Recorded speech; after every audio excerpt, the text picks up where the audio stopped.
Bienvenue à Cardinal Aristide Ier dans ce studio. Bonjour.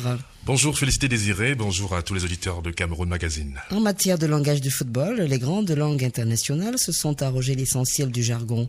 Dans la déclaration du mot, le cardinal Ier se demande si l'argot camerounais et le camfranglais en particulier ne peuvent pas constituer une source intarissable d'enrichissement du vocabulaire footballistique.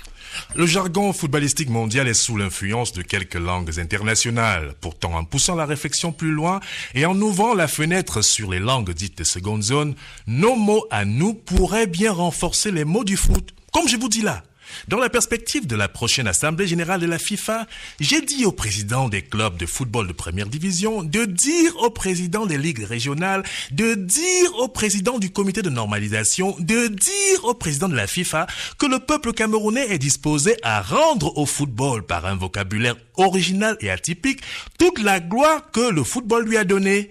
Il fallait bien qu'un jour quelqu'un y pense. Eh bien, désormais, c'est chose faite. J'ai donc dit à Maître Happy de dire à la FIFA que, ici chez nous, nous avons un vocabulaire riche pouvant embellir les expressions footballistiques jusque-là connues. Chers dirigeants du football mondial, pardon, venez vous abreuver ici, dans le nouveau lexique de termes footballistiques. Comme synonyme du ballon rond, n'oubliez pas d'ajouter les mots comme ndamba ou alors comme ebouma. Football, corner kick, penalty, goalkeeper, ce sont des mots anglais, tandis que coup de pied arrêté, coup franc, ce sont des mots français. Lorsqu'au stade, un joueur lance le pied dans le vide, le français et l'anglais ne disent rien. Pourtant, ici chez nous, nous avons un mot idoine et adéquat pour décrire ça. Ça s'appelle le monkwata. Le monkwata. En lieu et place du petit pont dont les chroniqueurs français nous rabattent les oreilles, nos journalistes de sport pourraient répondre par un mot plus court, plus beau, plus précis, c'est-à-dire le zolo.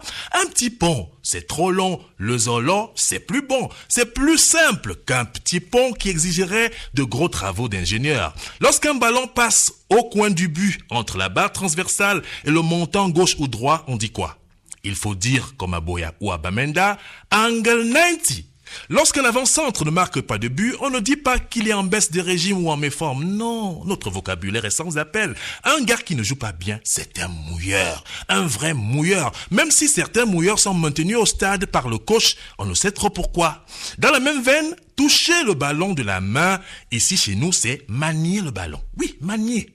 Lorsque le joueur dégage le ballon du pointu de ses orteils, il n'y a pas de mot anglais ou français assez fort pour le décrire. Ça s'appelle simplement tchouker le ballon. Vous savez que quand on tchouk le ballon, ça donne plus de force et de puissance au tir. C'est vrai aussi qu'on confond très souvent le ballon et le tibia de l'adversaire. Le peuple camerounais tient donc à donner en partage au vocabulaire du football mondial des nouveaux mots comme mbunja, qui signifie dedans ou alors dans les filets.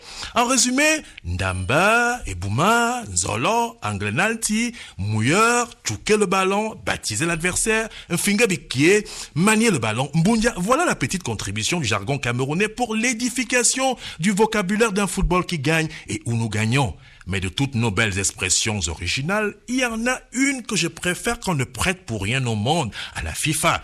C'est lorsque, après une longue attente au stade, le coach fait entrer un remplaçant qui, sur une action très inspirée, met au vent deux défenseurs adverses, bat le gardien, transforme le cuir et tout le public se lève pour crier « Ulia !» Félicité, Ulia ! Je risque pas de faire comme vous, mais bon, je vais juste applaudir, peut-être s'il y a le but.